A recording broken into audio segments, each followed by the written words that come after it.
नमस्कार, तथ्यवाणी में आपका स्वागत है और मैं हूं आपके साथ अंकिता गरिमा। आज तथ्यवाणी में बात उस मुद्दे की जो आने वाले वर्षों में भारत की राजनीति की दिशा तय कर सकता है। एक ऐसा शब्द जो इन दिनों राजनीतिक गलियारों से लेकर सोशल मीडिया तक लगातार चर्चा में है, डिलिमिटेशन।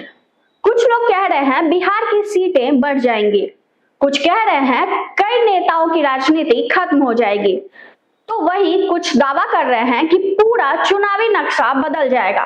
लेकिन इन दावों में कितना सच है? क्या है डिलिमिटेशन? बिहार में आखिरी बार ये कब हुआ था? बांकीपुर सीट का इससे क्या संबंध है और क्या आने वाले समय में फिर डिलिमिटेशन हो सकता है? अब सबसे पहले समझते हैं कि आखिर डिलिमिटेशन होता क्या है। डिलिमिटेशन का मतलब है लोकसभा और विधानसभा निर्वाचन क्षेत्रों की सीमाओं को जनसंख्या के आधार पर दोबारा तय करना। अगर किसी क्षेत्र की आबादी बहुत बढ़ गई हो और किसी दूसरे क्षेत्र की अपेक्षाकृत कम हो, तो दोनों क्षेत्रों की सीमाएं बदली जा सकती हैं, ताकि हर सांसद और विधायक लगभग समान संख्या की जनता का प्रतिनिधित्व करे। यानी डिलिमिटेशन चुनाव नहीं बदलता, चुनाव लड़ने का नक्शा बदल देता है। अब सवाल कि डिलिमिटेशन करता कौन है? ये काम कोई राज्य सरकार या केंद्र सरकार सीधे नहीं करती। इसके लिए भारत सरकार डिलिमिटेशन कमीशन बनाती है। इस आयोग की अध्यक्षता आमतौर पर सुप्रीम कोर्ट के सेवानिवृत्त न्यायाधीश करते हैं। इसमें चुनाव आयोग के प्रतिनिधि और संबंधित राज्यों के चुनाव आयुक्त भी शामिल रहते हैं। आयोग के आदेश सामान्यतः अंतिम माने जाते हैं और इन्हें अदालत में चुनौती दी जा सकती है। भारत में कितनी बार हुआ डिलिमिटेशन?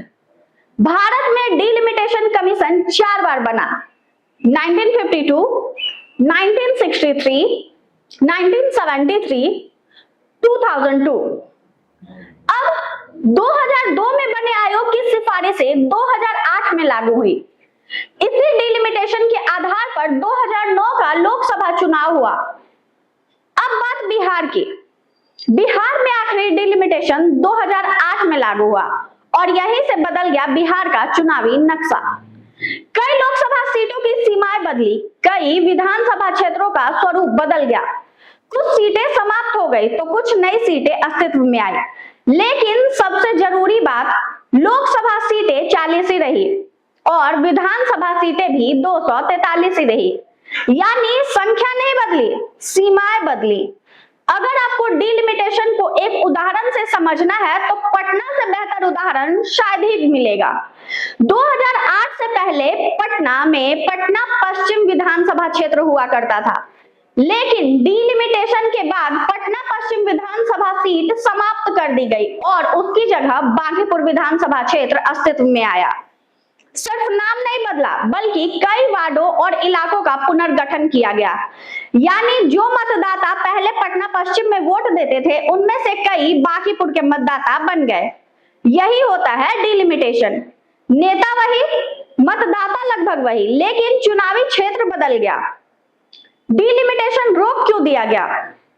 1976 में संविधान संशोधन के जरिए लोकसभा और विधानसभा सीटों के पुनर्वितरण पर रोक लगा दी गई।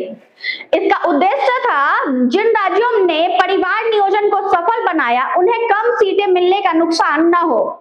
बाद में यह रोक बढ़ाकर 2026 के बाद होने वाली पहली जनगणना के प्रकाशित आंकड़ों तक कर दी गई।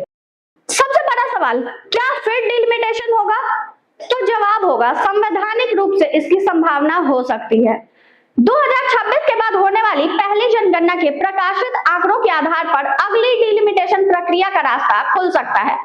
हालांकि ये कब शुरू होगी, कैसे होगी और कब लागू होगी, इस पर अभी अंतिम सरकारी घोषणा नहीं हुई है। बिहार पर क्या असर पड़ सकता है, यही सबसे बड़ी बहस है।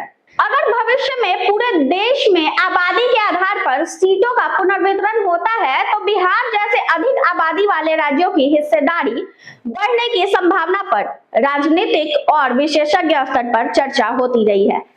लेकिन अभी तक सरकार ने यह घोषित नहीं किया कि बिहार को कितनी अतिरिक्त सीटें मिलेंगी या कोई संख्या निश्चित है। इसीलिए सोशल मीडिया पर चल रहे ऐसे दावों से सावधान रहना चाहिए जिनमें पहले से तय सीटों की संख्या बताई जा रही है। डिलिमिटेशन सिर्फ नक्शे पर खींची गई नई रेखाएं नहीं है, ये तय करता है कि कौन किस सीट से चुनाव लड़ेगा, कौन किस सांसद या विधायक को चुनेगा और आने वाले वर्षों में देश की राजनीति का संतुलन कैसा होगा। यानी ये केवल सीमाओं का बदलाव नहीं, लोकतंत्र के प्रतिनिधित्व का पुनर्निर्धारण है। फिलहाल के लिए इतना ही। धन्यवाद।